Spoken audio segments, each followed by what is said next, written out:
Ángel de la Fuente, director ejecutivo de FEDEA, Think Tank español. Muchas gracias por conversar con nosotros hoy y por recibirnos aquí en Madrid. CNE tenía mucho interés en desarrollar lazos al otro lado del océano y llevaba ya un tiempito conversando con FEDEA. Finalmente, CNE está en Madrid. Muchas gracias por tenerlo. Gracias a vosotros y la verdad es que es un placer teneros aquí. Vamos a empezar hablando de Puerto Rico. Puerto Rico está atravesando un periodo largo de estancamiento económico que ha sido agravado por una secuencia de choques sistémicos. Primero la crisis de la deuda, luego los huracanes y más recientemente la pandemia. A la misma vez hay muchísima expectativa con el influjo de los fondos federales para reconstrucción y recuperación, pero la realidad es que las experiencias recientes que hemos tenido nos ha mostrado que los fondos federales no recurrentes en realidad no han logrado transformar la base productiva de la isla. Así que quiero conversar contigo sobre cómo se reactiva el crecimiento económico. ¿Cuáles son los motores del crecimiento y cómo se convierte el crecimiento en desarrollo, en una base sostenible de largo plazo? Los que nos dedicamos a esto solemos distinguir entre dos niveles, ¿no? Por un lado solemos pensar en el crecimiento como un proceso generalizada de acumulación de capital, ¿no? O sea, vamos acumulando capitales de distintos tipos y aquí pues hay muchas cosas, la lista ha ido creciendo. Tradicionalmente los economistas se preocupaban sobre todo del capital físico, de las máquinas y de las estructuras de los edificios. También ahí entrarían las infraestructuras, transporte, energía y similares, y después nos hemos ido preocupando cada vez más de intangibles, del capital humano, que tiene muchas facetas, y del conocimiento, del I+D, de la tecnología, y luego también, o sea, en la tercera hora quizás se empieza a hablar más de capital social, de instituciones, etcétera, ¿no? O sea que para crecer vamos acumulando cosas útiles para producir, y el segundo nivel es, vale, ¿y por qué se produce ese proceso de acumulación? ¿Cómo se estimula ese proceso de inversión necesario para el crecimiento? Aquí hay dos partes, ¿no? Hay una serie de inputs que son públicos por naturaleza y que básicamente son responsabilidad de los gobiernos, infraestructuras de muchos tipos, la educación pública, que es el grueso de la educación en muchos países, la sanidad pública también, y luego está pues la inversión privada, ¿no? Y detrás de la inversión privada pues requisitos importantes son una cierta seguridad jurídica y un marco estable políticamente, socialmente, etcétera, y un Estado que funcione, digamos, ¿no?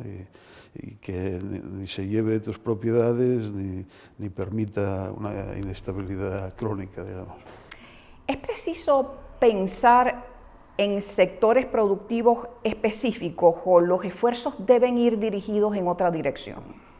Bueno, yo no soy muy partidario del picking winners. El picking winners es muy arriesgado, ¿no? O sea, tú puedes... No está claro que los economistas o los gobernantes tengamos una ventaja especial a la hora de adivinar qué sectores van a funcionar mejor en el futuro. Esto mejor que los empresarios hagan lo que tienen que hacer, lo que saben hacer mejor que nosotros, ¿no? Entonces, yo creo que el papel del gobierno es... O sea, por un lado, es muy fácil romper las cosas, ¿no? O sea, que procura no hacer daño, y luego concéntrate en los basics, ¿no? En las cosas importantes, lo que hablábamos antes, ¿no? Pues que los servicios públicos fundamentales funcionen bien, y también en intentar mantener eso, seguridad jurídica y un nivel lo más bajo posible de impuestos en relación a lo que te da el Estado. O sea, no es que los impuestos tengan que ser necesariamente bajos. Si el gobierno te da muchas cosas, pueden tener impuestos altos, pero que la relación calidad-precio, digamos, que sea buena. Mencionaste hace un ratito el capital humano. Tú has hecho varios trabajos desde el punto de vista econométrico, pero quiero preguntarte, ¿cómo se desarrolla el capital humano y si puedes ofrecernos algunos ejemplos de políticas públicas exitosas en este respecto? Bueno, el capital humano es seguramente el factor más importante al final, a la hora de determinar el éxito económico de un país. Tiene varias facetas, ¿no? Pero quizá la fundamental es el conocimiento útil para la producción que está incorporado a la gente, ¿no? A los trabajadores, a los empresarios, demás, ¿no? O sea, saber hacer cosas útiles, y eso es quizá el primer determinante de la productividad. ¿Qué ejemplos podrías darnos de políticas públicas exitosas en fomentar el capital humano? Bueno, hay muchas. En su día, pues el fomento de la escolarización generalizada, ¿no? Que todos los niños vayan al colegio. Luego se ha ido subiendo el nivel de escolarización, llega un momento en el que seguramente ya no es imprescindible que todo el mundo siga yendo y hay que ser más selectivo. Entonces, bueno, pues hay que apostar también por buenas universidades de calidad que ayuden a mover la frontera tecnológica.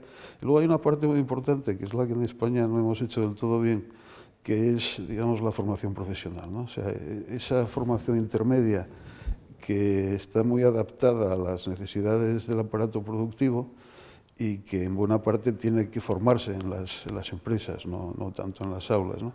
Y esto, pues, por ejemplo, ha funcionado muy bien en Centro Europa, en Alemania o en Austria. En España ha funcionado muy bien en el País Vasco y aledaños, pero en el resto del país, pues, hemos tardado más, ¿no? Y ahora estamos empujando en esa dirección y espero que acertemos. ¿En qué consiste ese tipo de programa o política pública? ¿Cómo se implementa? ¿Cuáles son los elementos? Bueno, es complicado porque tienes que involucrar a las empresas privadas y convencerlas de que cojan aprendices, o sea, gente que está con ellos trabajando pero que no sabe mucho. Entonces, parte del tiempo de las empresas tiene que ir a formar a esa gente, ¿no? A que aprendan a hacer bien las cosas de los trabajadores que ya saben. Y bueno, es complicado, pero bueno, en muchos casos, sobre todo las empresas pequeñas, pues a lo mejor no les trae cuenta en principio, ¿no? el invertir en formación de gente que se va a ir a otras empresas y demás. O sea que organizarlo bien es complicado y además hay que organizar para que trabajen juntos al sector público, a las escuelas, y al sector privado, a las empresas, de forma que lo que aprenden fuera se correlacione con lo que están aprendiendo dentro y que todo funcione bien, ¿no? O sea que no es sencillo, pero cuando funciona bien garantiza que hay una clase media, entre comillas, de gente con una educación técnica intermedia que son muy productivos y que son muy fáciles de colocar, ¿no? O sea que al final es una inversión muy buena cuando se hace bien.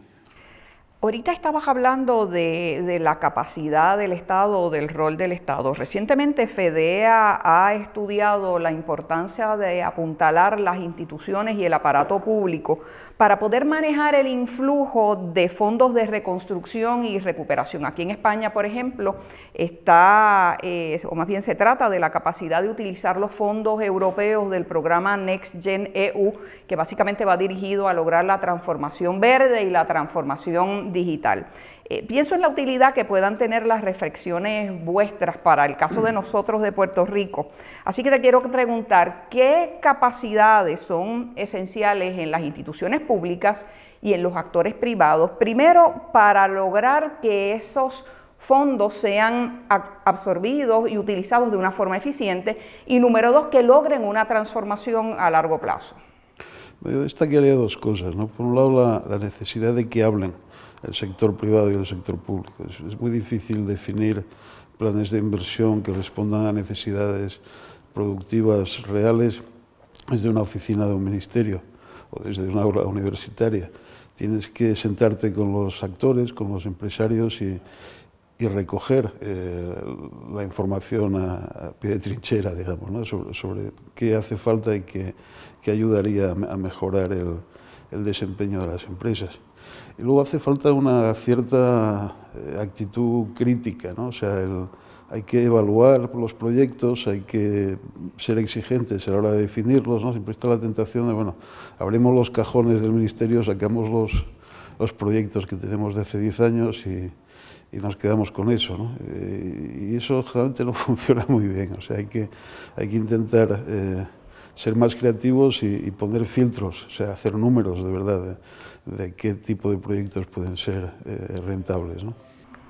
Esta no es la primera vez que España se plantea un salto cualitativo de este tipo. Me hablabas de la transformación que ha ocurrido en los pasados 60 a 70 años. Háblanos un poquito de esto. ¿Cómo se produjo esa transformación? Yo creo que eso se ve especialmente bien en dos periodos muy específicos, ¿no? Que son en torno al plan de estabilización de 1955, cuando la España todavía franquista decide salir de la autarquía, ¿no? Y empieza a hablar con sus vecinos y a tener relaciones económicas con otros países y a atraer turistas y a pensar en términos de un mercado abierto, mundial, no del mercado doméstico exclusivamente, ¿no?